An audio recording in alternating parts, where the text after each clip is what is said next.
Today we're fortunate to have Hyung Won Chung from OpenAI. He's a research scientist. Interestingly, he actually did his PhD here at MIT, but it wasn't on machine learning, right? I think it was on renewable energy and energy systems. And since then, he's gone to Google Brain and then moved over to OpenAI. Hyung Won's well known for his work on large language models. So some of his works include scaling Flan T5, Flan PAM, and T5X, which was the training framework is train the POM model.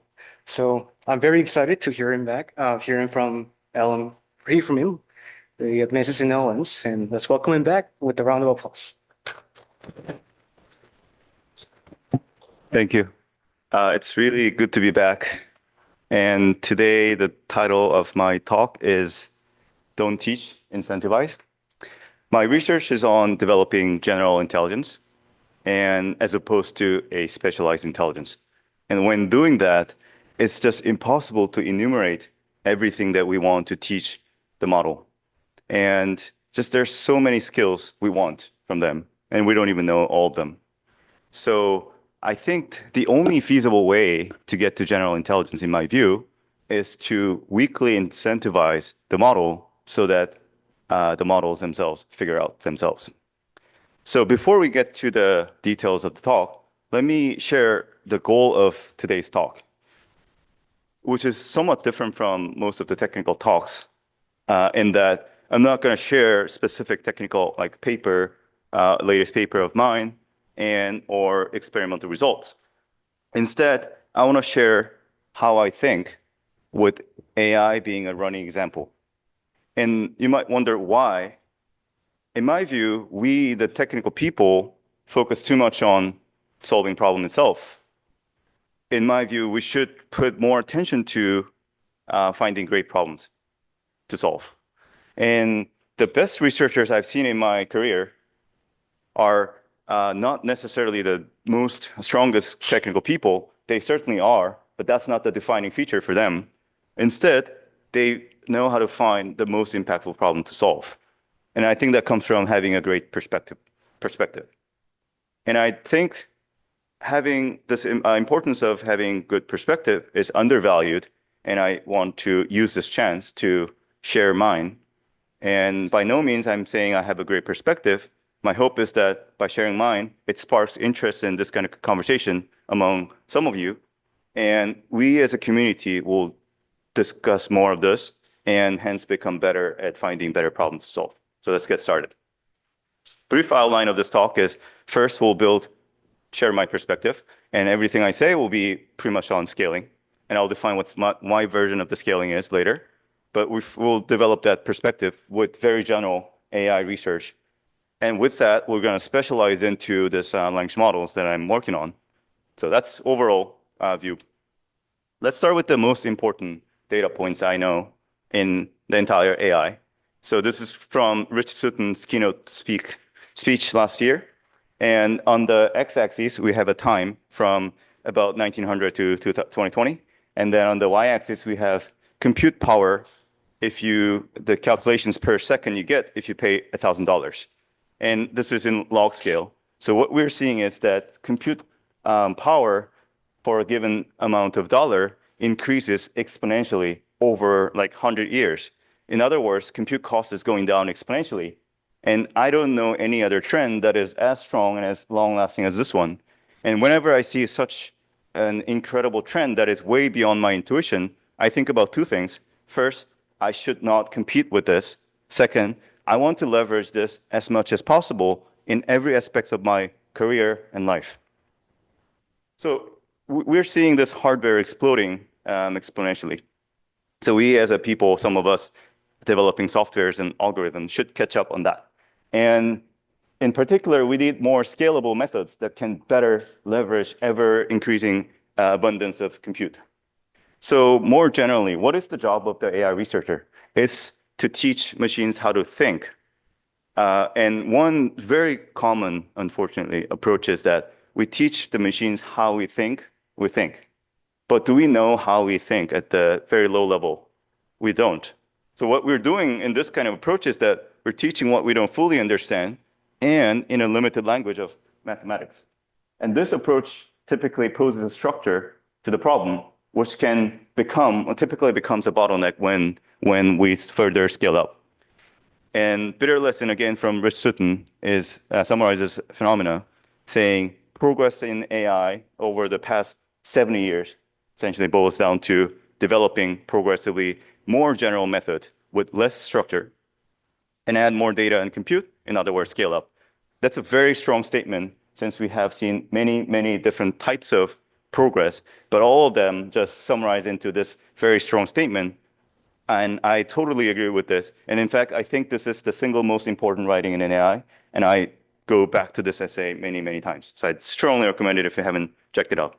So this is my graphical version, illustration of the same idea. On the x-axis, we have a compute.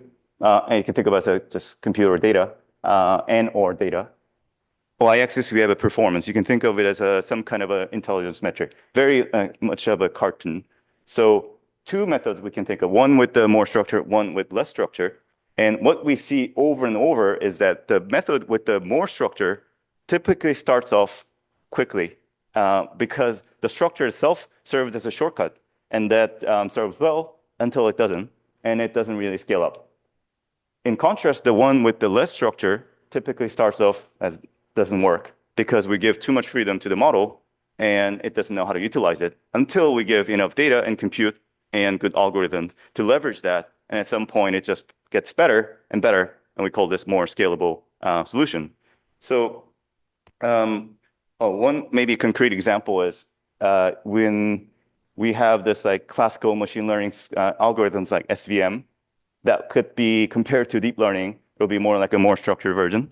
In particular, the kernel methods, things like that are structures supposed to learn what kind of representation we should put into the data, whereas the deep learning we give, okay, model should learn the representation given this problem. So that didn't work, but it eventually won because of this more scalable nature. And within this deep learning, we see a lot of this hierarchical. One is more scalable deep learning approaches and one is not. So let's make some sobering observations. Clever structures posed by human researchers typically become the bottleneck when scaled up. What is good in the long run almost necessarily looks bad in the short term because we're doing learning-based method and we're trying to give machines as much as freedom as possible. And so what's going to win in the long term will look bad in the short term. So that's kind of a very different dynamic from other scientific fields. And compute is getting cheaper faster than we're becoming better researchers. And so we should not compete with that. Instead, give machines more degrees of freedom and let them choose how they learn. It can be different from what humans think of as a human intelligence, but I don't think human intelligence is any form of upper bound, and we care at the end about the intelligence and the value it creates. So we should not dictate how that looks like. And maybe if this observation might be obvious to you, but at least many people find it not obvious, and there are many reasons. I want to talk about one reason that is less talked about, which is that researchers want to add modeling ideas because that's academically more satisfying. And some people think just scaling up is not scientific or even interesting. And I often hear this phrase, that's just boring engineering. And I would like to ask this question to such people, why are we doing AI? Why are we developing any technology for that matter? And I think the ultimate goal is to create value that benefits humanity. And that is more important than anything, any ego of the scientist. And so really, we should be focusing on maximizing the value generated by AI while minimizing the downside, regardless of which academic discipline achieves the goal. And it doesn't matter whether the thing I studied for 10 years is not the most scalable now. I have to be really intellectually honest about what I'm really after, which is to create value. And if it's not the most scalable method that leverages the compute the best possible way, I should rethink and learn. And I think this is kind of the approach that I've been taking, including, so my topic has been changing, but in the theme of better leveraging the compute, it hasn't changed. So I've been talking about scaling in a kind of a loose way. I want to define a little bit more precisely what I mean by that, because it's a little bit different from the common definition that is used often, which is that doing the same things, we're more machines. I think this is true, but not that interesting. My version is that it involved first, identifying the modeling assumption or inductive biases that bottlenecks further scaling, and second, replacing it with a more scalable one. And if we think about this previous example of SVM versus deep learning, I think of that as a scaling because we want to put in more compute, and SVM was just bottlenecking there. And we identified that this data representation was the bottleneck and replace it with the learned representation. And that, I think, is scaling, in my view. And I think a more interesting type of it. And many instances of this. And in my personal viewpoint, what OpenAI is really doing well relative to other places is that researchers there really abide to this kind of idea, whether consciously or not. This is really what we're doing. We have this so much compute that's available or going to be available soon. And the question is, how do I put in? It's actually quite difficult if you think about, oh yeah, if I give you like $100 billion of compute, can you use it in the right way now? And I don't think anyone knows really well how to do it. So we are really finding a way to put ever-increasing compute. And that's the researcher's job. So that's my perspective. Everything I'm going to talk about from now on will be based on this scaling and bidder lesson. And so let's talk about this language models. I put it like large language models, LLMs, because it's just a common acronym. But I kind of think that both L's here don't really mean much. Large is a very subjective term. Large models of today will be small models in a few years or even next year. And the other L, language, I'm going to talk about why I don't think it's a good term. So all the LLMs so far use transform architectures, and we don't have to look into the details. We're going to take a very functional viewpoint and think about this transformer as a sequence-to-sequence mapping with just a bunch of map models. Input is a sequence of vectors, each of size d, and vectors. Output is the same thing. At least during training, that's what happens. And the interaction is done by a bunch of map models. So just because we have probably a diverse audience, I just wanted to bring everyone in the same page and just have a crash course in what the next token prediction process is doing and go into some of the implications of that process. So we start with the sequence model, and one particular sequence we can think of is a sentence, which is a sequence of words.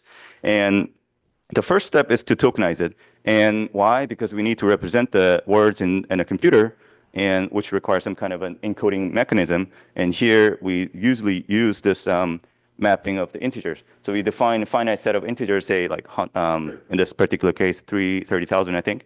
And each word or token gets mapped to an integer that's going to get changed during training. So now we have a sequence of integers instead of the string, and we can now do an embedding. This is not necessary by any means, but this is more common ways of doing it. Now, each integer representation of the sequence element, in this case a token, is represented in the vector of size d.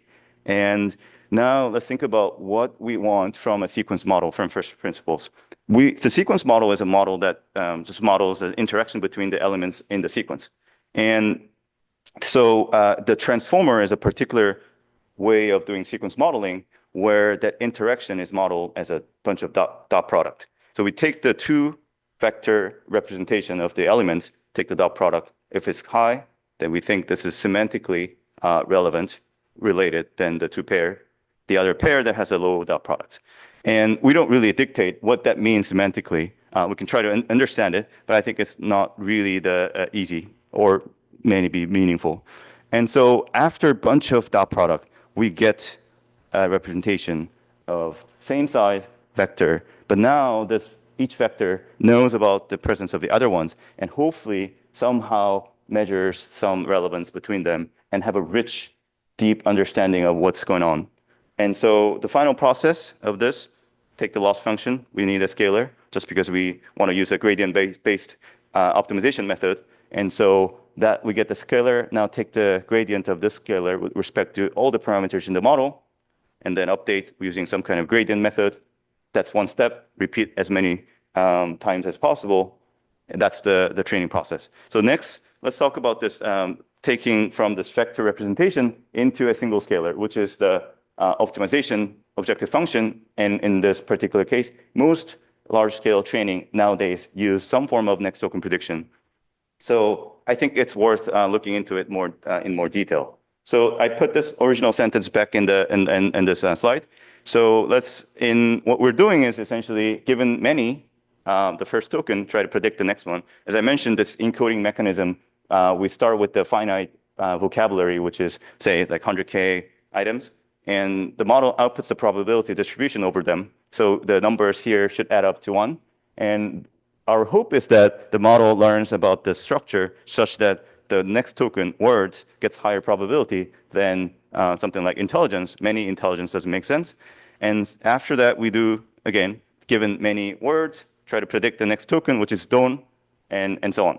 So that's the process. You do everything until the end. So this is thinking about conditional probability. We get given all the previous tokens, try to predict the next one. An equivalent, maybe more, just natural to statistics background people, is that this conditional probabilities, when multiplied together, becomes the probability of the entire sequence. And that's what we're maximizing. And this is the maximum likelihood framework. But I think it's more kind of intuitive to think about multitask learning, each predicting the next token given everything before. And crucially, each prediction gets the same weight. We don't really distinguish which token is what. And in industry scale, we just do it in the web scale text data, feed that into the transformer. That's where magic happens. So what kind of magic do we expect? This is a paper from Palm paper when we worked at Google. The reason I picked this is because nowadays people don't really report in the pre-training only. So if you want to understand the next token predictions performance by itself, we kind of have to go back to the old paper. Here, the details don't matter. Some bunch of big bench tasks. And what we were showing is that just by predicting the next token is actually getting better than many human average performance. And I don't know, but to me, this just doing next token prediction and getting better at so many different things is just magic. I still find it very surprising, and I think we should not take it for granted. So let's make some observations about this next token prediction. We don't directly teach any of these like linguistic concepts, like the next token is a verb, next token is whatever. We don't do any of that. But somehow, just by predicting next tokens, the languages just come emerge. And that, I think, is almost like a byproduct of doing such tasks. Languages are learned. And I would go even further to say the best way to teach language is not to teach language, and because we don't want to put any structure in the machines learning about the language. And so that's a very interesting byproduct. And that's why I don't think language model, the L here, is a kind of a misnomer, because we're not teaching any language. Language model is about learning some word knowledge, and language is one representation of that. And so the other interesting thing is that the model can do some reasoning, math and coding and all these things, even though we don't do any specific teaching of that. So I think all the researchers I know have essentially some version of the hypothesis as to why this thing works so well. And I don't think there's any consensus in why this thing is so good. And I do have my own version, which has helped me quite a bit in thinking about my research projects. So I want to share this. So my version is that it's a massive implicit multitask learning, implicit in the sense that we don't directly specify what are the multitasks that we're asking the model to do. They're just imposed by the diverse corpus that we're using.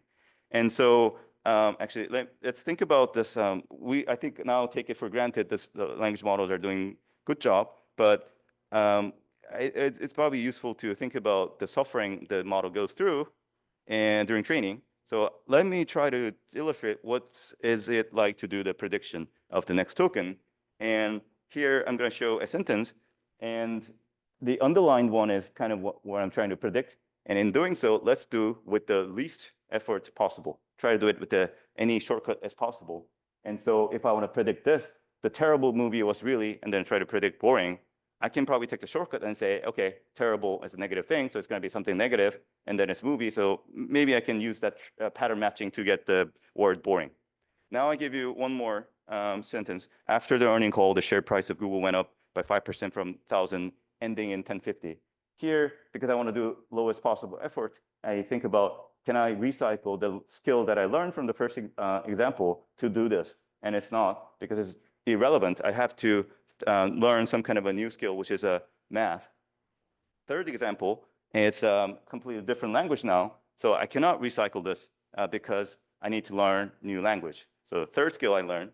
Fourth, the first law of thermodynamics, which is my favorite topic. used to be, is often called the conservation of energy. Now, in order to predict this, we need to know we cannot recycle anything above, have to learn a new skill, which is scientific knowledge, and so on and so forth. When we do it at the web scale, we're talking about billions or maybe even trillions of sentences, and that because each sentence contains multiple next token on the order of maybe thousands, we are talking about trillions of task types that can be framed like this.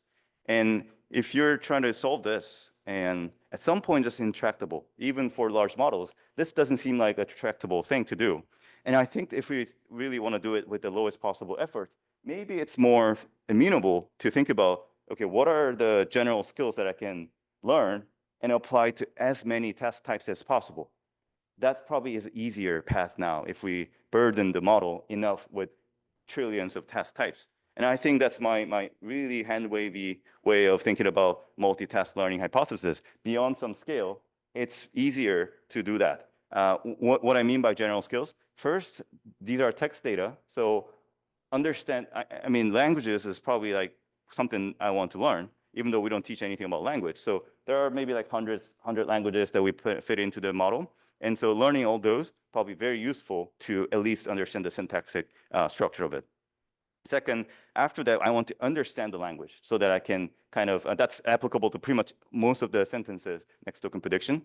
And third, maybe more like reasoning to compose the concepts. I'm just making things up, but I think these are, like, if I'm doing this task, I will probably think about those. And at some point, that's the pressure given to the model. So so I think that that's crucially, we don't directly teach any of these general skills, and they are just incentivized by this learning objective and the data, and these abilities emerge.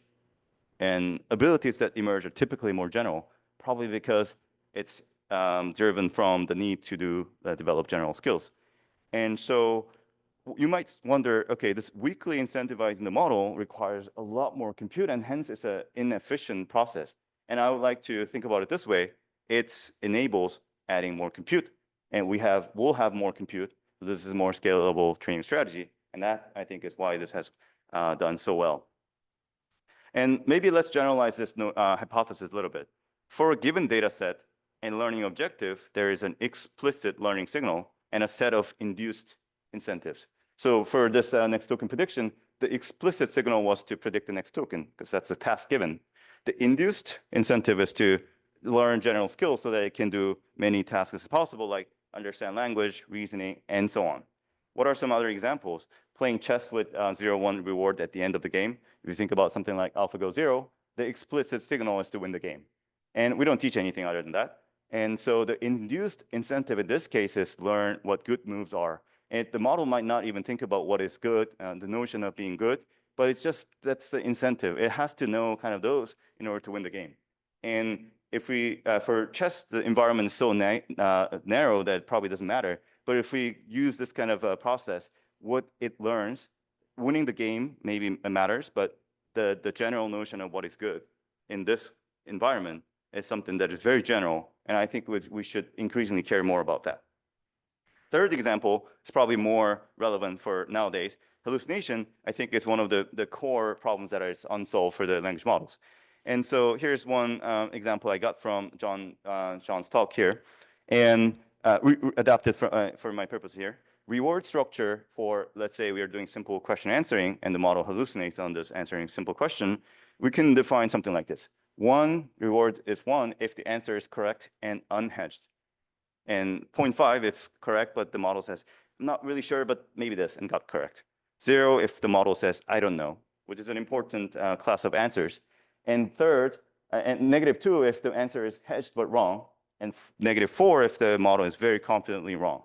And this structure, what is the explicit signal is that the answer, we answer the question correctly. That's the explicit signal. But what is induced if we do this with trillions of questions, let's say, is that the model needs to know what it doesn't know.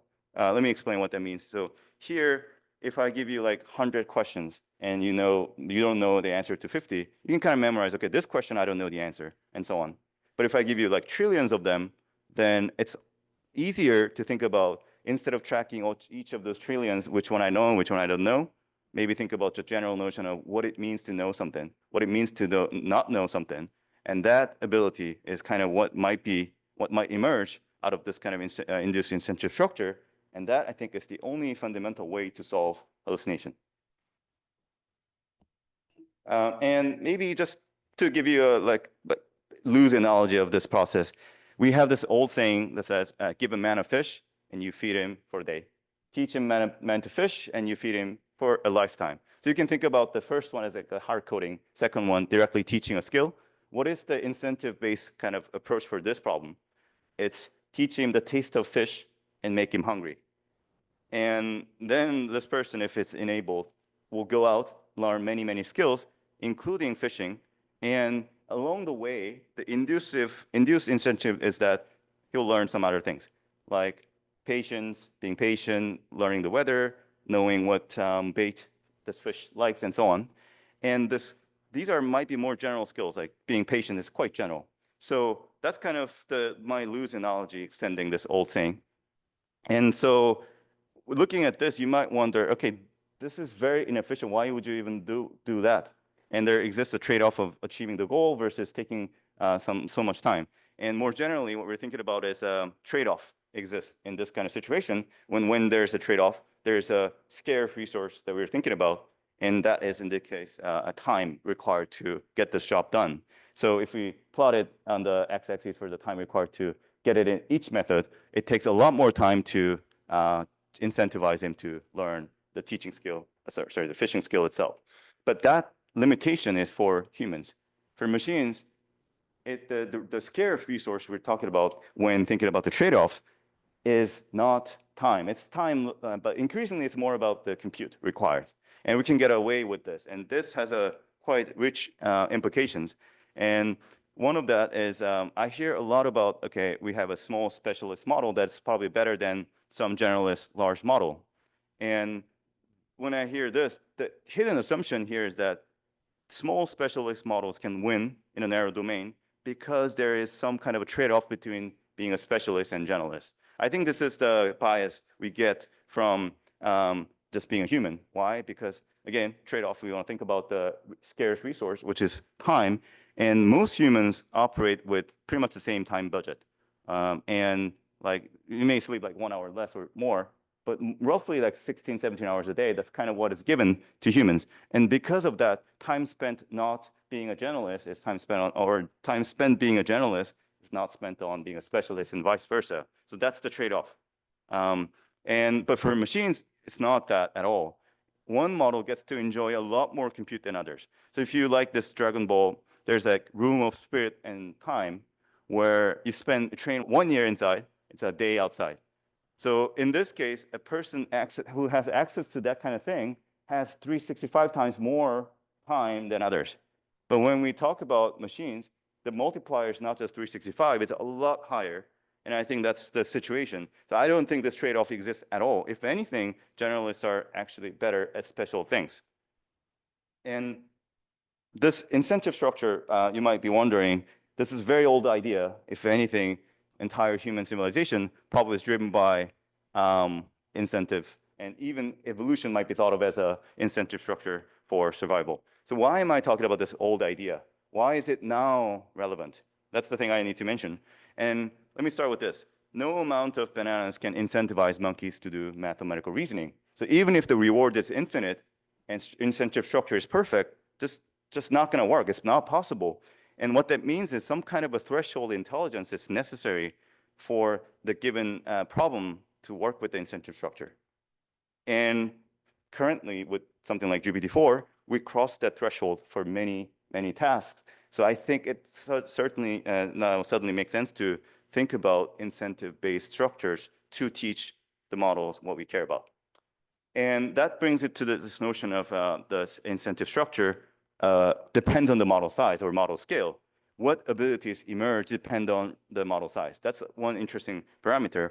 And if the model is too small, model might give up on developing these general skills and just leave it the simple heuristics and just fine with the high loss during the training process. So that sums up the incentive structure part of it. And I've been talking about this emergent abilities a little bit in a loose sense. I want to talk about that. So in particular, we are talking about some abilities emerging when we scale up. And this requires really having the right perspective. And in the field, we have some discussions around, okay, the emergent ability is a mirage or emergent abilities don't happen and things like that. I don't think the details matter. Let me give you one way to think about it. I make the tiniest transformer, the D model is two layers, tiniest transformer model, and take some task that works with GPT-4 and say math, and then you solve it with this. It's not gonna work. And it works here. So there's some kind of inflection point there. And for any problem, you can find the smallest possible model that doesn't work. And if it works with the current model, to me, that's emergence. So I think that's very easy to prove that it actually happens. And if it doesn't, then problem is not interesting enough for me. And this is what I mean. X-axis, some scale, and then it doesn't work, and then at some point it just emerges. Doesn't work for everything, but for many interesting things like reasoning, this is the pattern we see over and over. And the first perspective that really we need to think about is this perspective of yet, because now things that don't work now doesn't mean that it will not work later. So what we should do is instead of saying this idea doesn't work, we should say this idea doesn't work yet. And that really is unnatural for humans to think about. And I think there's because the bias is so huge in how we operate in this environment. We are operating in an environment with underlying axioms not changing often, which is kind of the physics. So if you run like, I don't know, thermodynamics experiments now, and you get the result, you run that 3 years now, and it will probably be the same. For that matter, 300 years, probably the same. And we're used to this kind of environment. So because the underlying axioms are the physics we are operating. And for language models, what is that equivalent concept of the axioms that we're operating under? And that is more like the most capable model. So when in 2020, GPT-3 came out, that serves as an axiom for researchers to build intuitions on how to leverage this kind of technology. GPT-4 came out last year, it changed a lot of the things. And many things that build on top of that old model are not relevant. It's almost like every couple of years we move to a different planet and the physical understanding changes. And this calls for the need for kind of a constant unlearning process. And the intuitions and ideas built on top of those incorrect axioms now have to be unlearned, but I don't think this is done that often. So which acts as an interesting dynamics for newcomers. And in the field, I see a lot of times that undergrads with not much research experience come in 1 year, they write papers that change the trajectory of the entire field. And that is not possible if you think about in theoretical math, physics. I don't think that that's possible unless you go back to like Gauss or something.